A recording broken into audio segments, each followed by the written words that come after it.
أعوذ بالله من الشيطان الرجيم.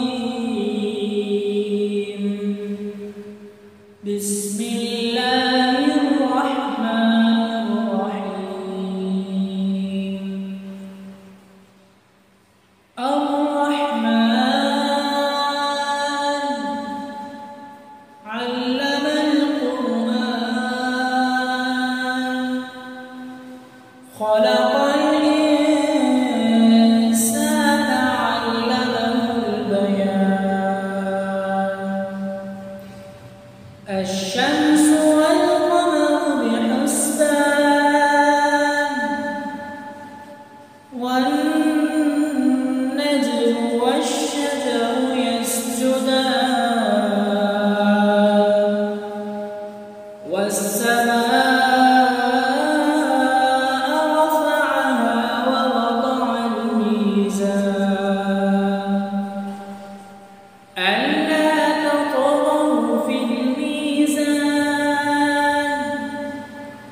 وأقيموا الوزن بالقسط ولا تخسروا الميزان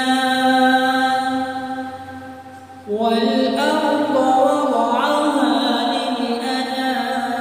للأنام فيها فاكهة والنخل ذات الأكمام والحب ذو العصف والريحان فبأي آلاء ربكما تكذبان خلق الإنسان من صلصال كالفخار وخلق الجن من مارج من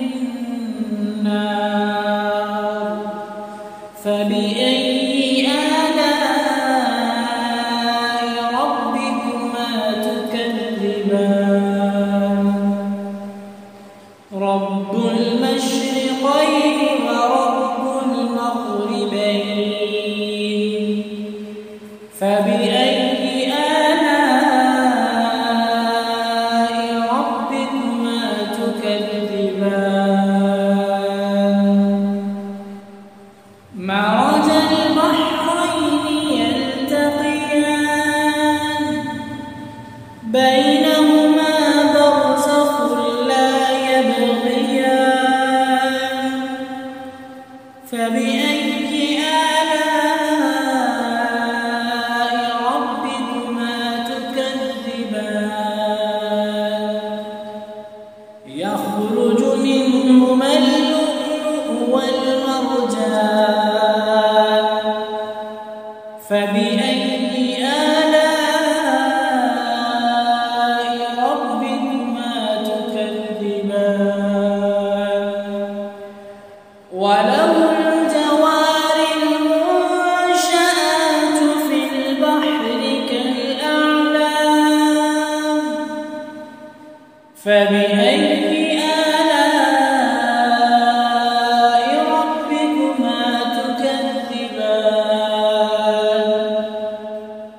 كل من عليها فان ويبقى وجه ربك ذو الجلال والإكرام فبأي آلاء ربكما تكذبان يسأله من في السماوات والأرض كل يوم هو في شأن فبأي آلاء ربكما تكذبان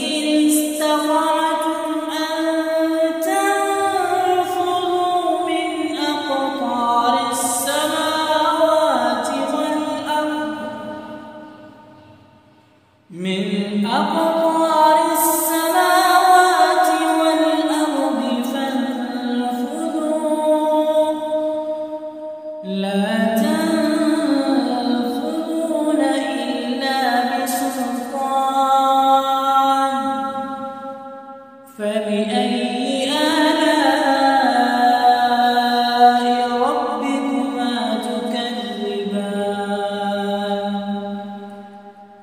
يرسل عليكما شواظ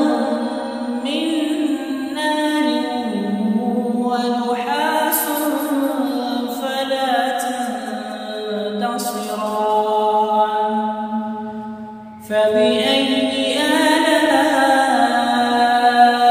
ربكما تكذبان فإذا انشقت السماء فكانت وردة كالدهان فبأي آلاء ربكما تكذبان فيومئذ لا يسأل عن ذنبه إنس ولا جان فبأي آلاء ربكما تكذبان يعرف المجرمون بسيماهم فيؤخذ بالنواصي والأقدام فبأي آلاء ربكما تكذبان هذه جهنم التي كنتم به تكذبون يطوفون بينها وبين حميم آن فبأي آلاء ربكما تكذبان هذه جهنم التي يكذب بها المجرمون يطوفون بينها وبين حميم آن فبأي آلاء ربكما تكذبان ولمن خاف مقام ربه جنتان فبأي آلاء ربكما تكذبان ذواتا أفنان فبأي آلاء ربكما تكذبان فيهما عينان تجريان فبأي آلاء ربكما تكذبان فيهما من كل فاكهة زوجان فبأي آلاء ربكما تكذبان متكئين على فرش بطائنها من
فبأي آلاء ربكما تكذبان فيهما عينان نضاختان فبأي آلاء ربكما تكذبان فيهما فاكهة ونخل ورمان فبأي آلاء ربكما تكذبان فيهن خيرات حسان فبأي آلاء ربكما تكذبان حور مقصورات في الخيام فبأي آلاء